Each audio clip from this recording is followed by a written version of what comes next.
Ini adalah neraka bagi orang-orang malas, di mana jutaan orang harus terus berlari di atas roller coaster raksasa sebagai hukuman.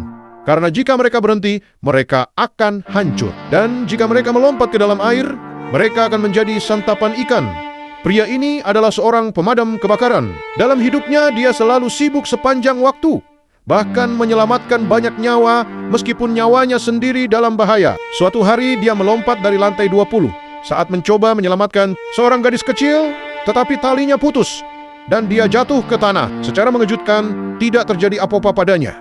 Dan dia juga berhasil menyelamatkan gadis itu. Tetapi ketika dia pergi ke orang tua gadis itu untuk melihat keadaannya, mereka malah mengabaikannya tiba-tiba. Dia mendengar seseorang memanggil namanya dan melihat dua orang tersenyum padanya. Dia segera berteriak pada mereka untuk menjauh dari puing-puing yang jatuh. Tetapi kemudian dia melihat beberapa petugas pemadam kebakaran mencoba menyelamatkan seorang pria yang tampak persis seperti dirinya. Dia segera menyadari bahwa dia sudah mati. Pasangan itu kemudian mengatakan kepadanya bahwa mereka adalah pelindungnya di akhirat dan akan membantunya melewati 7 ujian penghakiman. Dan karena dia meninggal saat melakukan hal yang mulia, maka itu akan mudah baginya.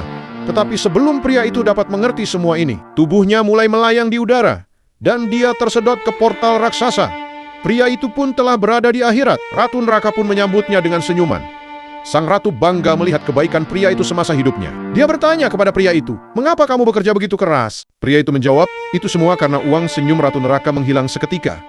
Karena di neraka percaya pada uang adalah dosa besar. Ratu neraka memerintahkan pria itu masuk ke dalam roller coaster kematian untuk dihukum. Melihat ini, utusan neraka dengan Torque Shegesa menarik rakit, kemudian memanggil cermin ilahi, meminta ratu neraka untuk melihat kehidupan pria itu lagi. Ternyata, pria itu memiliki 5 pekerjaan dalam hidupnya. Setiap hari, setelah bekerja, dia akan pergi ke restoran untuk bekerja sebagai pelayan. Di akhir pekan, dia akan mengantarkan barang, membersihkan kamar mandi, dan bahkan bekerja sebagai sopir. Dia bekerja sangat keras untuk ibunya dan adik laki-lakinya yang masih sekolah. Ratu neraka sangat tersentuh oleh pria itu sehingga dia akhirnya membebaskannya.